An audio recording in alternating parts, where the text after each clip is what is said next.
Welcome to a day in the Word. Today's reading is Second Kings chapter 1 through Second Kings chapter 3. Second Kings chapter 1. After King Ahab died, Moab broke away from Israel's rule.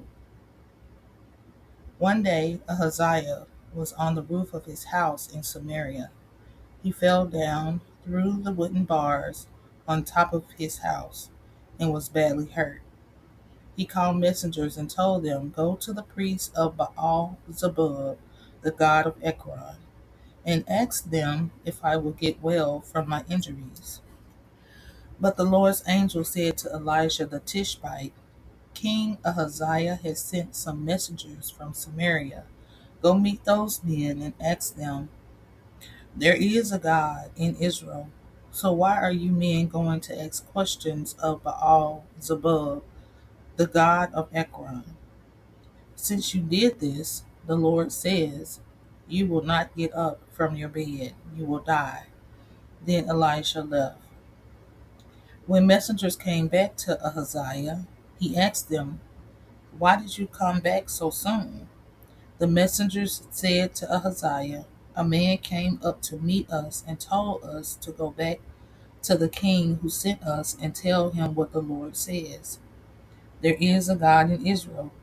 So why do you send messengers to ask questions of Baal-zebub, the god of Ekron? Since you did this, you will not get up from your bed, you will die." Ahaziah said to the messengers, "What did the man look like who met you and told you this?" They answered Ahaziah, "This man was wearing a hairy coat with a leather belt around his waist." Then Ahaziah said, "That was Elisha the Tishbite." Ahaziah sent a captain and 50 men to Elijah. The captain went to Elijah, who was sitting on top of a hill. The captain said to Elijah, "Man of God, the king says, come down." Elisha answered the captain of 50, "If I am a man of God, let fire come down from heaven and destroy you and your 50 men." So fire came down from heaven and destroyed the captain and his 50 men. Ahaziah sent another captain with 50 men to Elijah. He said to Elijah, "Man of God, the king says, come down quickly." Elijah told the captain and his 50 men, "If I am a man of God, let fire come down from heaven and destroy you and your 50 men." Then God's fire came down from heaven and destroyed the captain and his 50 men. Ahaziah sent a third captain with 50 men. The third captain came to Elijah. He fell down on his knees and begged Elijah, saying to him, "Man of God, I ask you, please let my life and the lives of your 50 servants be valuable to you." Fire came down from heaven and destroyed the first two captains and their 50 men. But now have mercy and let us live. The Lord's angel said to Elijah, "Go with the captain. Don't be afraid of him." So Elijah went with the captain to see King Ahaziah.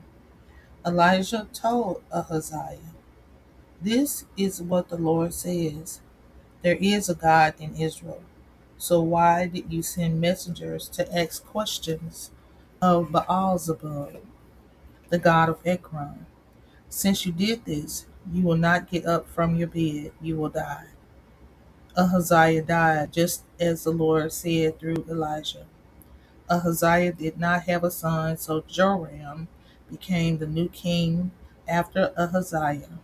He began to rule during the second year that Jeroboam, son of Jehoshaphat, was the king of Judah. The other things that Ahaziah did are written in the book, The History of the Kings of Israel. Second Kings chapter 2. It was near the time for the Lord to take Elijah by a whirlwind up into heaven. Elijah and Elisha started to leave Gilgal. Elijah said to Elisha, "Please stay here, because the Lord told me to go to Bethel." But Elisha said, I promise, as the Lord lives, and as you live, I will not leave you. So the two men went down to Bethel.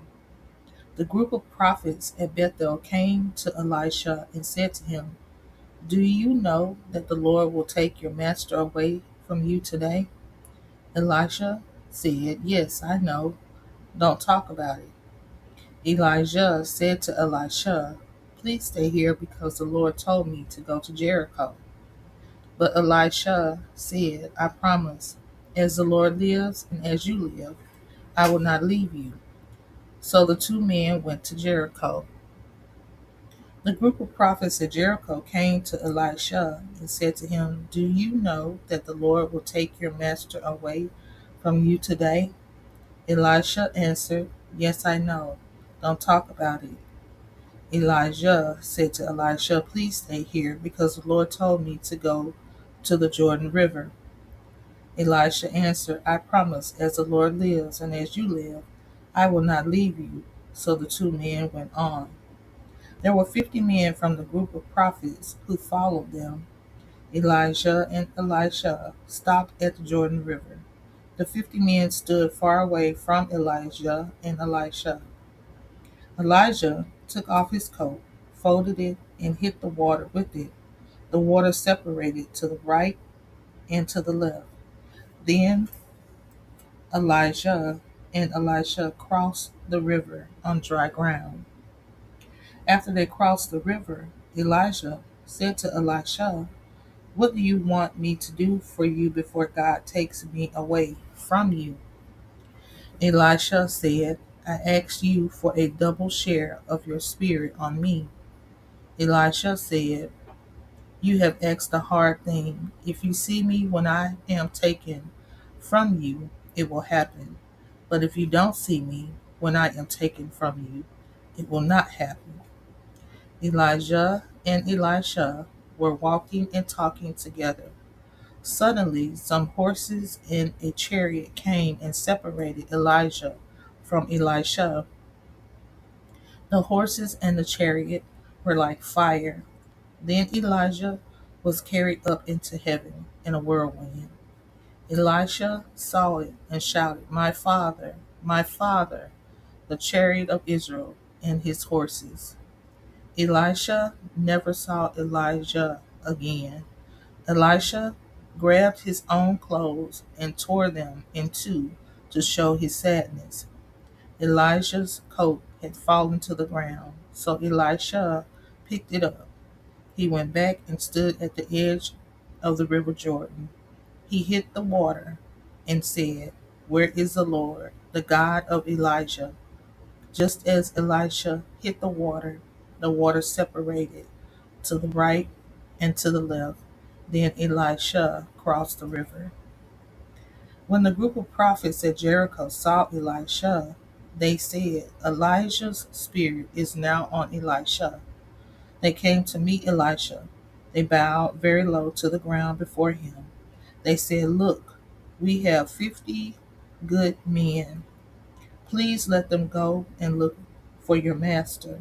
Maybe the Lord's spirit has taken Elijah up and dropped him on some mountain or in some valley. But Elisha answered, No, don't send men to look for Elijah. The group of prophets begged Elisha until he was embarrassed. Then Elisha said, Send the men to look for Elijah. The group of prophets sent the 50 men to look for Elijah. They looked 3 days, but they could not find him. So the men went to Jericho where Elisha was staying and told them. Elisha said to them, I told you not to go. The men of the city said to Elisha, Sir, you can see this city is in a nice place, but the water is bad. That is why the land cannot grow crops. Elisha said, Bring me a new bowl and put salt in it. They brought the bowl to Elisha. Then he went out to the place where the water began flowing from the ground. Elisha threw the salt into the water and said, The Lord said, I am making this water pure. From now on, this water will not cause any more death or keep the land from growing crops. The water became pure and is still good today. It happened just as Elisha had said. Elisha went from that city to Bethel. He was walking up the hill to the city, and some boys were coming down out of the city. They began making fun of him. They said, "Go away, you bald headed man. Go away, you bald headed man." Elisha looked back and saw them. He asked the Lord to cause bad things to happen to them. Then two bears came out of the forest and attacked the boys. There were 42 boys ripped apart by the bears. Elisha left Bethel and went to Mount Carmel, and from there he went back to Samaria. 2 Kings chapter 3. Joram, son of Ahab, became king over Israel at Samaria. He began to rule during Jehoshaphat's 18th year as king of Judah. Joram ruled 12 years. He did what the Lord said was wrong, but he was not like his father and mother, because he removed the pillars that his father had made for worshiping Baal. But he continued to do the sins of Jeroboam, son of Nebat, who had caused the Israelites to sin. Joram did not stop committing the sins of Jeroboam. Mesha was the king of Moab. He owned many sheep. He gave the bull of 100,000 lambs and 100,000 rams to the king of Israel. But when Ahab died, the king of Moab broke away from the rule of the king of Israel. Then King Joram went out of Samaria and gathered together all the men of Israel. Joram sent messengers to Jehoshaphat, the king of Judah. Joram said, "The king of Moab has broken away from my rule. Will you go with me to fight against Moab?" Jehoshaphat said, "Yes, I will go with you. We will join together as one army. My people will be like your people, and my horses will be like your horses." Jehoshaphat asked Joram, "Which way should we go?" Joram answered, "We should go through the desert of Edom." So the king of Israel went with the king of Judah and the king of Edom. They traveled around for 7 days. There was not enough water for the army or for their animals. Finally, the king of Israel said, "Oh, I think the Lord really brought us 3 kings together only to let the Moabites defeat us." But Jehoshaphat said, "Surely one of the Lord's prophets is here. Let's ask the prophet what the Lord says we should do." One of the servants of the king of Israel said, "Elisha, son of Shaphat, is here." Elisha was Elijah's servant. Jehoshaphat said, "The Lord's word is with Elisha." So the king of Israel, Jehoshaphat, and the king of Edom went down to see Elisha. Elisha said to the king of Israel, "What do you want from me? Go to the prophets of your father and mother." The king of Israel said to Elisha, "No, we have come to see you because the Lord called us 3 kings together to let the Moabites defeat us." Elisha said, "I respect King Jehoshaphat of Judah, and I serve the Lord all-powerful. As surely as he lives, I came here only because of Jehoshaphat. I tell you the truth. If he were not here, I would not pay any attention to you. I would ignore you completely. But now bring me someone who plays the harp." When the person played the harp, the Lord's power came on Elisha. Then Elisha said, "This is what the Lord says. Dig holes in the valley." Yes, this is what the Lord says. You will not see wind or rain, but the valley will be filled with water. Then you and your cattle and other animals will have water to drink. This is an easy thing for the Lord to do. He will also help you defeat the Moabites. You will attack every strong city and every good city. You will cut down every good tree. You will stop up all the springs of water. You will ruin every good field with stones. In the morning, at the time for the morning sacrifice, water began flowing from the direction of Edom and filled the valley. The Moabites heard that the kings had come up to fight against them, so they gathered together all the men old enough to wear armor and waited at the border. The Moabites got up early that morning. The rising sun was shining on the water in the valley, and it looked like blood to the Moabites. They said, "Look at the blood. The kings must have fought against each other. They must have destroyed each other. Let's go take the valuable things from the dead bodies." The Moabites came to the Israelite camp, but the Israelites came out and attacked the Moabite army. The Moabites ran away from the Israelites. The Israelites followed them into Moab to fight them. The Israelites destroyed the cities. They threw their stones at every good field in Moab. They stopped up all the springs of water and cut down all the good trees. The Israelites fought all the way to Kir Hareseth. The soldiers surrounded Kir Hareseth and attacked it too. The king of Moab saw that the battle was too strong for him, so he took 700 men with swords to break through to the king of Edom, but they were not able to do it. Then the king of Moab took his oldest son, who would become the next king after him. On the wall around the city, the king of Moab offered his son as a burnt offering. This upset the Israelites very much. So the Israelites left the king of Moab and went back to their own land. Thank you for joining A Day in the Word Bible in a Year series. Please subscribe, like, comment, and don't forget to turn on that notification bell. Until next time, Shalom.